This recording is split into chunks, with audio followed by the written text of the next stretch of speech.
say for years they were lead-free when they weren't, I think says something about the need to do due diligence. Just because a company says we're not doing something wrong doesn't mean they're not doing something wrong. And there's not like a short corporate history of that. There's a rather long corporate history of that. So I think people are right to be skeptical when they hear things. They're right to do the research. And I think in this case, the research says they removed the lead. That's not an issue. And the other studies are really, really inconclusive. And certainly they weigh far more on the side that there's not a problem than on the side that there is a problem.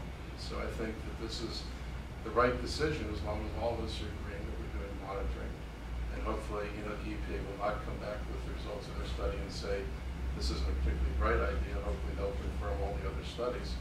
And this will turn out to be in the long run a really good decision. But I think the committee certainly has looked at everything you could possibly look at to make this decision. And if you were just weighing the evidence, it's not a close call. It weighs pretty heavily in favor of doing this. Thank you. Councilmember Leventhal. Thank you, Mr. President. I listened attentively to the public hearing on this issue, and I am appreciative of citizens who ask questions about decisions that we make. I'm appreciative of citizens who want us to exert what oversight ability we have over the school system and its decisions. I think that's all to the good. What had not been raised by those who expressed concern about the artificial turf were the concerns that were raised about a natural turf field, and I think those are valid and serious. I think if you're going to cut the grass, you're going to spew a lot of particulate emissions into the air with your lawnmower. If you're going to fertilize the field to keep it green and lush, there's a risk of fertilizer runoff into the water supply. Those are serious and considerable issues that it seemed to me offset substantially the benefits that were claimed of, you would think that having a natural grassy field would be a great asset to the environment, but the way you have to maintain a natural grassy field in order to have it available for play, it isn't natural. And a lot of months of the year it isn't grassy. So, I think it's just important to state that for the record. I as all my colleagues are environmentally sensitive, and on the issues that were raised about the artificial turf, I took them seriously when I first heard about them a few years ago. But I don't think adequate attention was paid by the skeptics and the critics to the real environmental consequences of having a natural turf field. Much as we want to support our turf industry in the Ag Reserve, and this is not an easy call. There were strong arguments on both sides of this, but I'm prepared to go along with the work done by the Education Committee on this issue, and I will vote for appropriation. Thank you, Councilmember Leventhal. Councilmember Trachtenberg. Thank you, President Andrews. Well, I definitely feel I have to make some comments on this item. I happen to be the proud parent of a Walter Johnson graduate from the year 2000, and I certainly, like all my colleagues, appreciate the opportunities that are available, not just at WJ, but throughout the county for our students. I also want to note that I appreciate the very thoughtful conversation that I think has taken place over the last few weeks, both within the Ed Committee, but really here within the full council.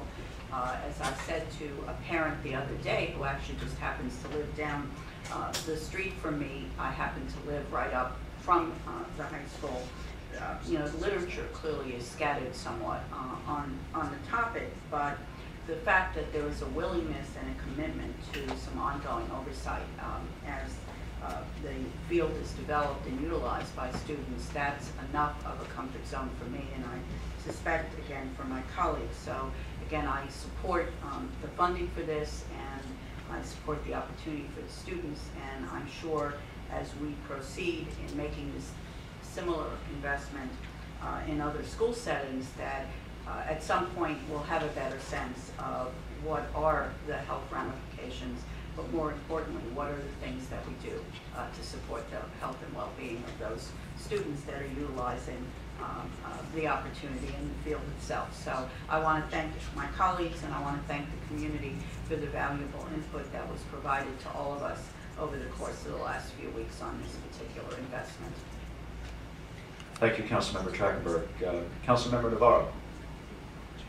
Thank you, President Andrews. I also want to take this time to thank the Education Committee, Chairman Urban, as well as the work that I know that SAU have done, as well as the school system. I know Mr. Joe Livornia is here. I kind of switching back and forth. When I was sitting at the Board of Education, this was an issue that was raised, and board members also had a lot of questions about the health concerns and how could we make a decision that was viable. So I feel pretty confident that the decision to put in some mechanism to further study and to monitor some of these concerns, it's really important, and I think it will serve really well for all parents, including myself, a parent of 2 MCPS students. But most importantly, I think it's also the issue of the availability of these fields to the community, because this was definitely a concern time and time again, not just for the schools particularly wanting to provide a field for their students, but then the fact that the community really wanted to utilize these fields after school hours, and there was all that difficulty of scheduling, et cetera. So I think it's a wonderful opportunity, and I know that when people are making decisions about issues that affect children, they always have their best intention moving forward. So I will definitely support this, I guess, again, in a different capacity.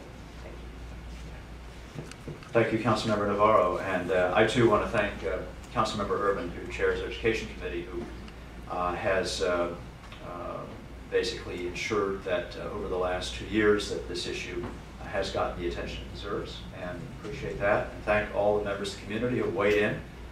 We'll continue to listen.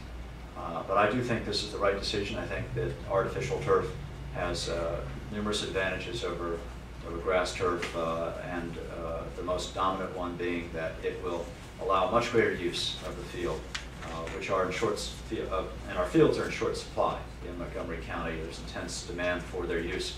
It also allows school students to stay on site rather than travel off-site to practice, which creates other problems and safety issues for the students.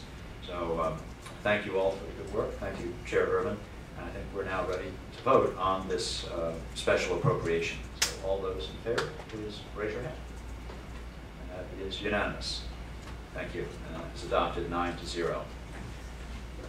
That concludes that part. We're now on to the legislative session. And